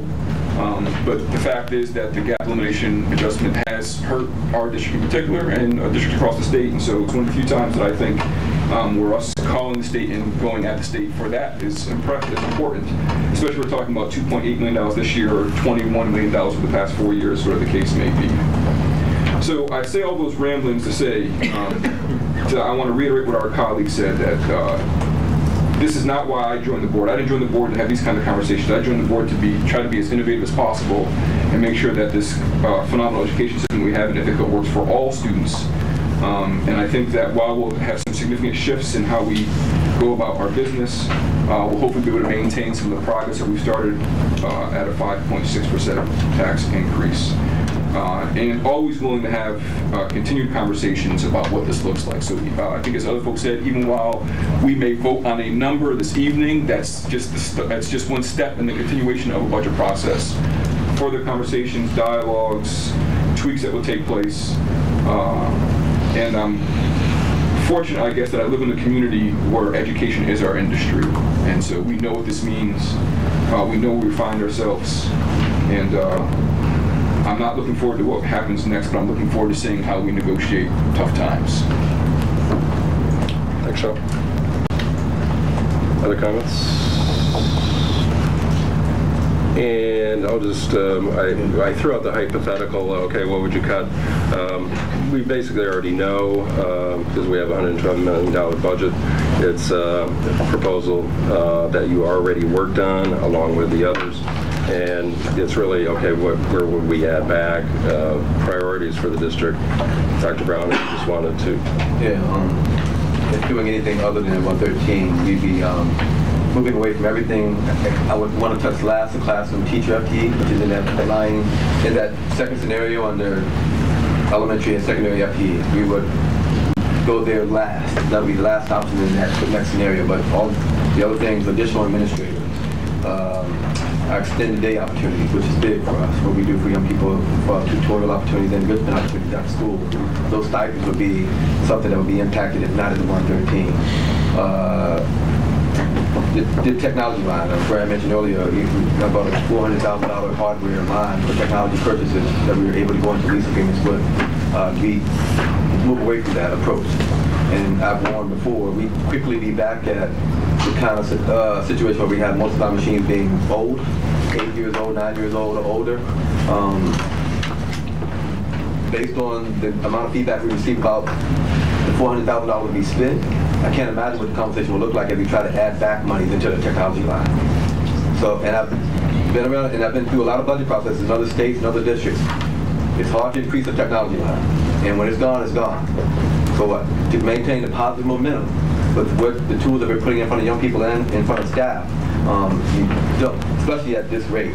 Districts of our size have millions of dollars in that line. We're at a $400,000. But again, that's one of the things that will come out there, again, by protecting the teacher FTE as much as possible. But after the operational shifts, then the administrative shifts, which will be detrimental, we'd be then talking about teacher FTE. Thanks, Dr. Brown. Other comments, questions? Brad, sorry. Shouldn't I make a motion? We need a motion. Well, we certainly can make a motion, and then we can discuss the number more. Exactly. So I would like to make a motion that has been prepared and written up, and just insert the number $113,774,956, the budget amount that we've been discussing. Second. All right, thanks. Second by Pat. And Amanda, that number has not changed. Some of the other numbers have adjusted a bit, but that number is consistent with any prepared numbers that you have for some other items that we have. That is correct. That is correct. The levy has not changed, and that number has not changed. The only thing that really has changed based on the increased assessment of the entire county is the rate, and then what the actual taxpayer would pay on their bill. And again, that's going to be in the public document, and there's a little sort of sheet there that could say if I have a $100,000 home, sure. The difference between my tax bill this year and next year would be about $68 with this highest level increase. If I have a $200,000 home, it's going to be an increase of about $165. And then if I have a $300,000 home, it'll be about $263 more from one tax bill to the next. The other thing also too is STAR is not affected by going over the tax cap or the 60%. Everybody's still eligible for the STAR rebate. That will not go away. That is not affected by any of the votes that we have. So people are still eligible for that, about $30,000 back on their assessed value. And thanks, Amanda. And I'll just echo. I've said it before, and I've gotten lost in Albany a little bit over the last few weeks, and Sean certainly said it again. We have local control, and we control what kind of district we have. And it's been a particularly frustrating year, I think, but but we always have control over what we do in Ithaca, and that's why what we do in Ithaca is, I'll leave superlatives to others, but we expect more in Ithaca, and we try to provide that. And any other, there's a motion on the table, but other questions, Brad, go ahead. Well, I mean, just we're taking quite a risk here to be over the limit. I mean, let's be clear. We're asking for a 60% vote, not a 50%. Now, the last 3 years, we've had almost 70% as our vote, but we haven't been asking for a heavy lift. This time we're asking for a much bigger lift on the part of the taxpayers. And I can't remember, was it Pat who said it earlier, anybody who thinks that by voting no, it's going to get us to increase the budget the second time around is living on an alternate universe. That's just not going to happen. In fact, we will unfortunately likely be having a discussion of going to the 109 budget that's at the tax levy to get us down to the 50%. And you saw what those cuts look like. So I know we're taking a risk. It's not been very successful statewide to get a 60% vote. Those who've tried it have not succeeded often. I'm hoping Ithaca's the exception and can support what we're doing, but it is a risk. I just have one clarifying question. Madam asked for some specificity. I want the same in some things. You know, it's a complicated budget. $130 million is hard to break down. But can somebody here, even if it's a high school principal, talk about how 113 affects what you built in that building and the ability to deliver all of the things that have changed for the good over the last few years. I wouldn't feel comfortable if I left this room without understanding that. So we have a few principals. We oftentimes go to Mr. Fowler. Fowler, do you want to speak to this? Sure. So let me think about how I want to answer this. This is an opportunity for us to continue to kind of reimagine how we do business. And it's an opportunity for us to kind of think and evaluate how the programs that we've created have worked in the best interest of children and where we could get better ourselves in refining our own practices. The challenges that we will encounter will largely revolve around a master schedule, where there'll be fewer sections of particular courses, not elimination of programming, but that will make it more complicated to kind of create a schedule in which all students get all the courses they request. Additionally, the impact of traveling teachers between buildings will mandate that certain courses be taught at certain periods in the day, and that will also restrict student access to different course offerings. I think in terms of unfunded mandates from Albany, part of the challenge is the APPR, and the reduction in some administrative support inside the building will necessitate that I'm in classrooms far more often, doing teacher observations and evaluations, and that will detract from some time I have in terms of being the day-to-day instructional leader in the building, because I'll be kind of a lead evaluator inside of the building more so than I am right now. So that will mean that our response time will change. The amount of time we have to spend and focus on certain key issues will lessen. So that will happen. At the same time, school's going to open. Kids are going to have teachers. Class size is going to be okay. Kids are going to have schedules. They may not get everything they want, but they're going to get most of the things that they want, and we're going to work really hard to get as many kids all the things that they want as possible. Sports teams are going to go out in the field and play. We're going to be okay, but it's going to challenge us to think differently about how we deliver services in a way that is, responsible to the budget, but also responsible to our students. So it's going to necessitate a balance or a rebalancing of some of our efforts. Can I just piggyback on Eldred's question and maybe ask Matt on the elementary side or principal or however you want to handle it, just kind of, you've been involved in putting together this budget, you've been working with principals, and we've talked a lot about how this is kind of the best of our difficult situation. Can you talk about, similar to what Jared did, the opportunities that are still there, the challenges we'll face next year with this budget, and just give the public and people here tonight a sense of how it looks on the elementary side and some of the challenges we may face and some of the opportunities, frankly. Sure. So, the centerpiece, I think, of the elementary budget is the fact that we really tried to do everything we could to maintain small class sizes, and so that was the driver of many other decisions. So that's based on conversations that we've had with community, parents value, class sizes, teachers certainly do, and we do. And so that was something that we really tried to maintain. And so I won't get completely lost in the numbers, but the overall class size average across every single elementary class in the district is 18.5. And with the $113.7 million budget, that average would only go up to 19.2. And so, and that's five positions there. And we feel that we can achieve those positions we have some classes that are on the very sort of small side in the range that we have. So in trying to really protect that student classroom experience, it allowed us to focus on other things, and we worked. The elementary leadership group works and is still working with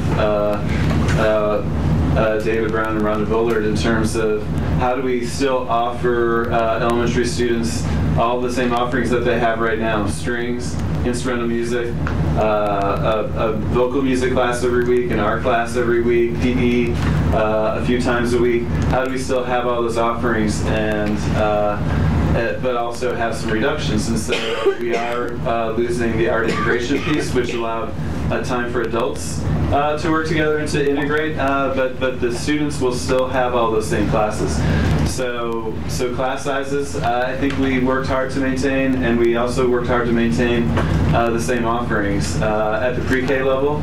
I've spoken about this before. At the 113.7 budget, we would have 4 less pre-K classes. We added a class this past year, and so that would be one of those 4. And we're also losing 1 aide out of the classes. We had a conversation with many of the pre-K staff members after I think 2 board meetings ago, and they had concerns about these reductions. One of the concerns was we have 5, they're called special class integrated settings, 5 special education focused pre-K classrooms, and they were concerned about an aide reduction in those classes. Lily Talcott's out of town today, but she and I have been working on a way to have, in 2 of the cases, there's 2 classes at BJM, 2 classes at South Hill, and 1 at Caroline. And we're looking to have, Caroline we still haven't quite worked out, but a 3rd aide between those 2 classes that will sort of go between the classes to help out when needed and have those classes partner a little bit more. We're still looking at ways to kind of internally with the pre-K budget try to find some shifts, but certainly there's been some reductions there. I think the important thing though at the 113.7 budget is our families in poverty and our students with special needs will all be served with those 4 less classes.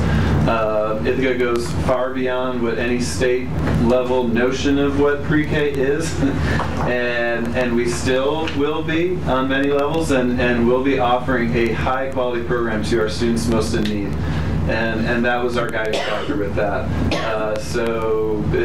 You're right in that a lot of people were involved in a lot of those conversations, and a lot of thinking went behind it. We're still actually working through some of the details, but we really wanted the student, whether they're neighbors of ours or kids at any of our schools, to not really notice big changes when they got back to elementary school. We think with the 113 budget that they will have a very similar experience to what they're having now.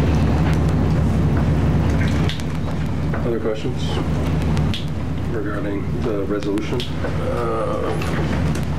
on the table? And it's I voiced it earlier. It's we base, and Brad alluded to it. It's really important that we get this right. If this is too big an ask, and the public,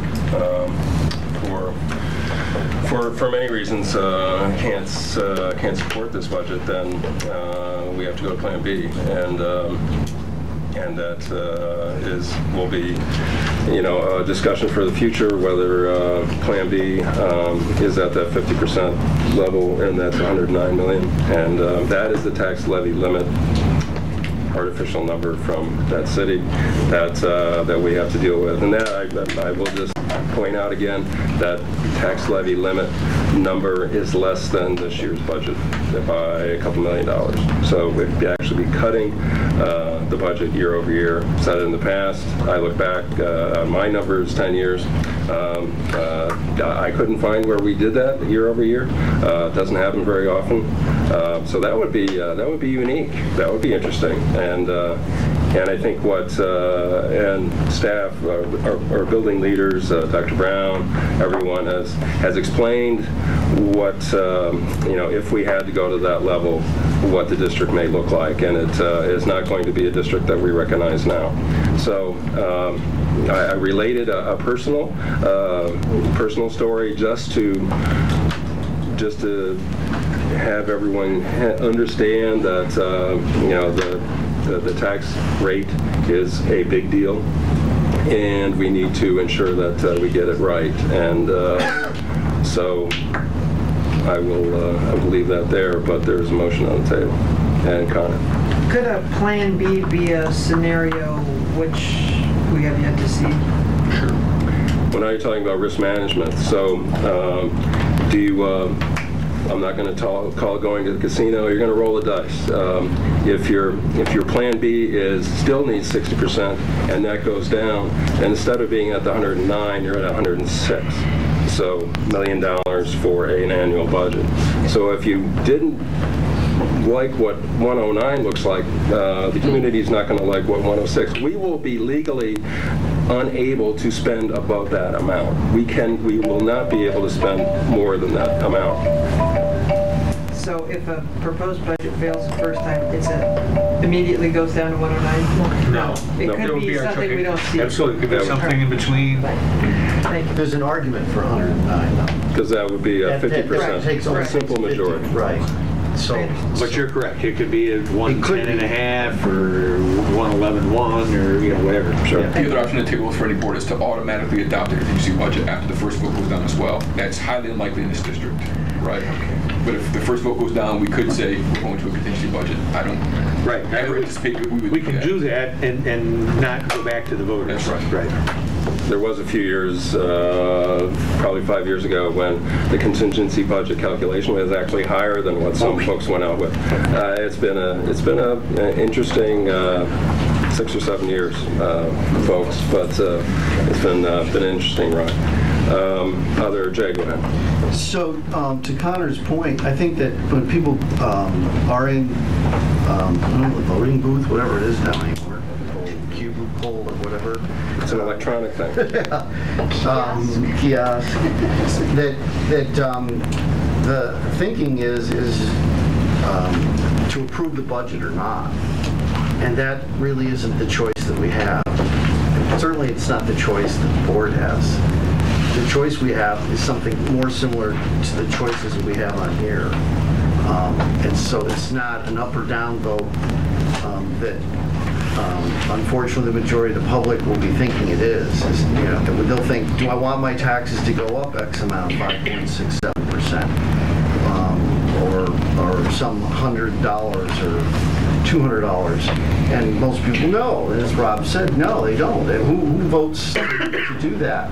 But then the alternative is what you're saying is that you want to make significant, arguably harmful cuts to program and the educational capacity that we've been building here for several years and step backwards. And so I think the voter needs to think if they vote this down, what they'll be presented with the next vote is pretty unattractive, and that's what we're looking at too. Is the alternatives to the unpleasant choice that we're proposing are even worse, and that's what I hope the voters and that we can communicate to others before the vote is the position we're in and the choices that we have. And so it's not just a vote for the budget that's been presented. It's consider that in the context of if you vote it down, what are you going to have happen to the school district? What will the program be like? It'll be radically reduced and diminished. And to put that, just one other context is that Eldred mentioned about people maybe should get upset and go to Albany and whatnot, is that we've done, I've been on, this is my 8th budget and 8th year on the board, and I've been proud with other board members of our ability to try and make our budgets multi-year and anticipate and plan and try to delay the day of reckoning. I mean, there was a bad recession in 2008 and then the gap elimination came. And I think we've done a good job. And, this is the perfect storm or whatever, and we've been hit with incredible increases that are mandates from the state and fixed costs that we've got. And we put the day of reckoning off until this year's budget. But again, to put that in the context of, if we even approve the best of bad choices, the $13,774,956. Next year is going to be another tough budget, and so we're really, in a sense, unless the state lives up to the commitments and promises that it's been making and touting, next year's budget will be a difficult one as well, unless it increases its funding or reduces the gap elimination adjustment. And so that's just to put this year's budget. It's not pleasant, it's not a good choice, but see it in the context of what the other choices are. I would also, I'd like to just touch on your point of a plan B, say the mid-range budget or something that is between the two. One of the points that I found very persuasive in supporting the higher budget when we were talking 2 weeks ago was a point that Jay made. When you're looking at increasing the tax rate above the tax cap, and you're looking at the 113 and the 111, and what would that mean for, in dollars, for, say, a $200,000 assessment? Could someone who's good at math just say for a $200,000 house, what's the difference between going for one that raises the budget 3.2%? We had the slide on that. No, but not from the shifting. From shifting, from the 111 to the 113, I've got a $200,000 house. How much more is that a year? 1.5%. It's about $1.1 million. No, but on a person, for one person's house. I can't. Yeah, $1,000. I can. Yeah, about $10. Yeah. Okay, so $10 a year per 100,000. Is that right? Yeah. And so what I was saying is, as I spoke 2 weeks ago, I read college admissions. I would not want. I could not in good conscience as a board member vote for a budget that sends students out into the world without the kinds of course choices and activities that every college in the country is looking for. And a lot of parents in this town their kids have gotten wonderful scholarships. They've gotten sports scholarships. They've gotten music scholarships. They've gotten merit scholarships. They've gotten into great universities and colleges that they will not get into if we have to cut those activities. That is a fact.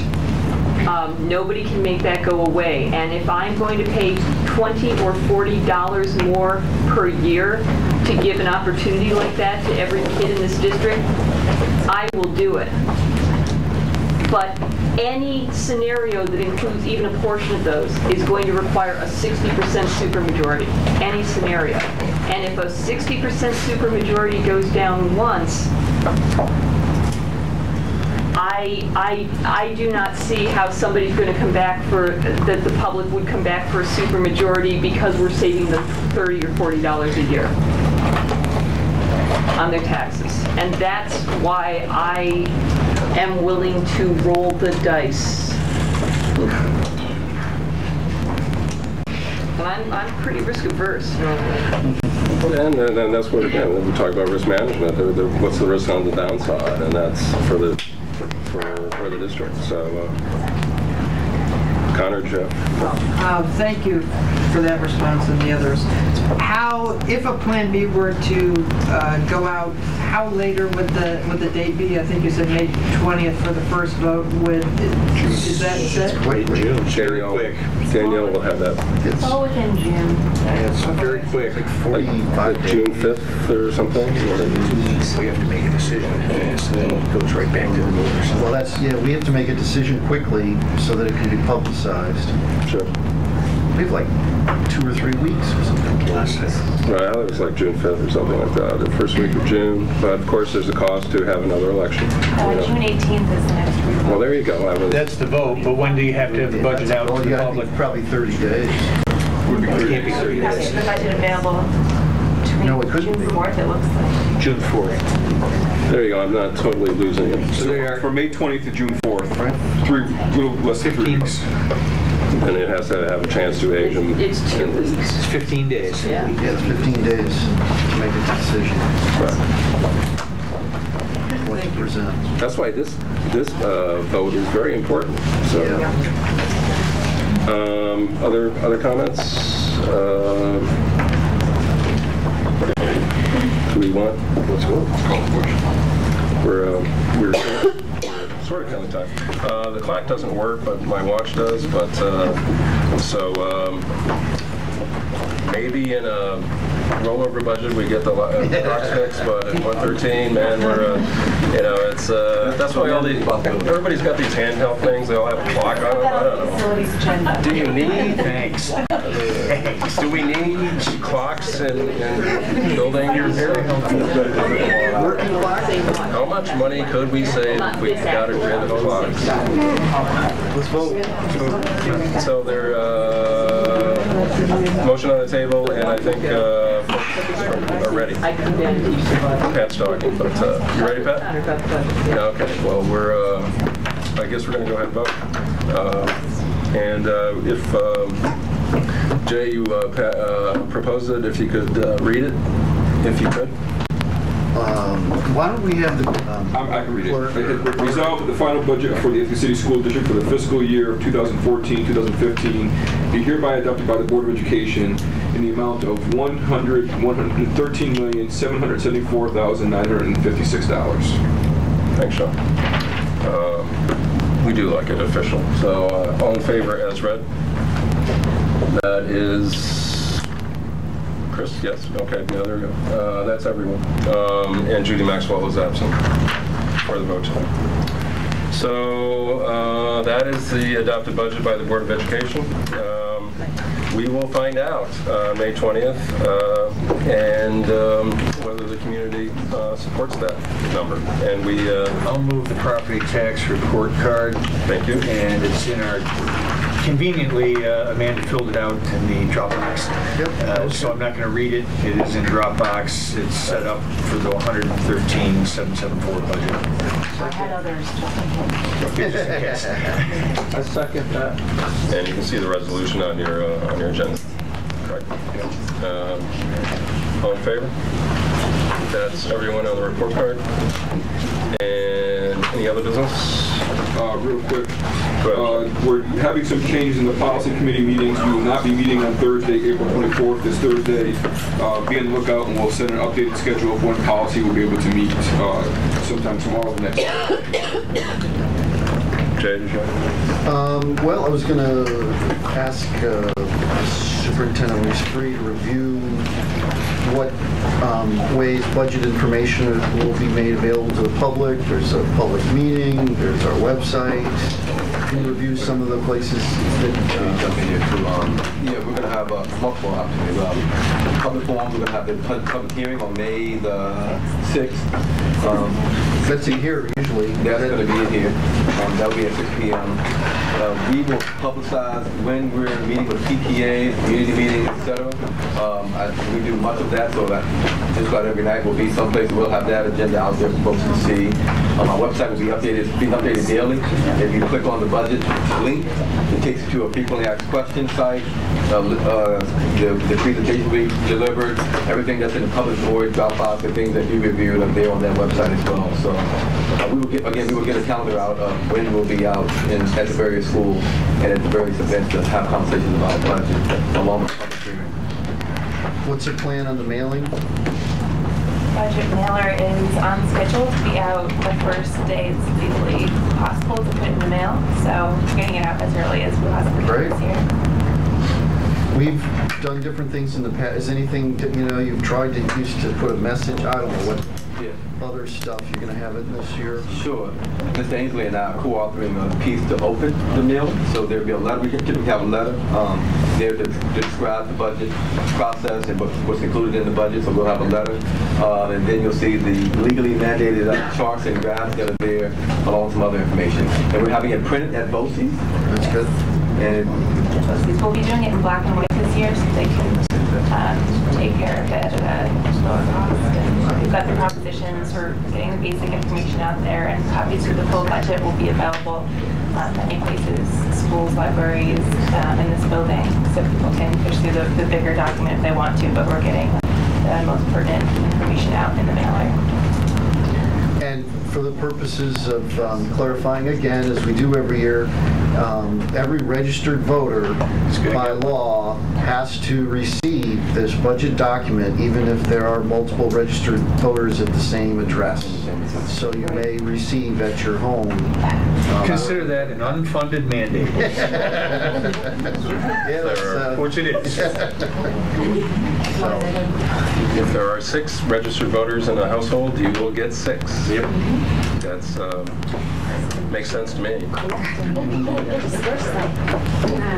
Just for my finance committee brethren, note that we moved the May meeting. We were scheduled to meet on Memorial Day, and while I love you, I'm not going to have a meeting that day. Brad, you have me and you love me, so I'm So we moved it to the 21st. We're meeting at 8 o'clock to certify the vote anyway, so I put it at 6 o'clock that day. I hope that works, because Monday, we need to meet before the second voting meeting to approve the consideration of accounts. Right, and we'll need a quorum on May 21st for that certification at 8 p.m. Again, that is a time and date that we are mandated to verify, correct? Correct. Not of our choice. Again, by I'm from the government and I'm here to help you. There we go. Anything else, everybody?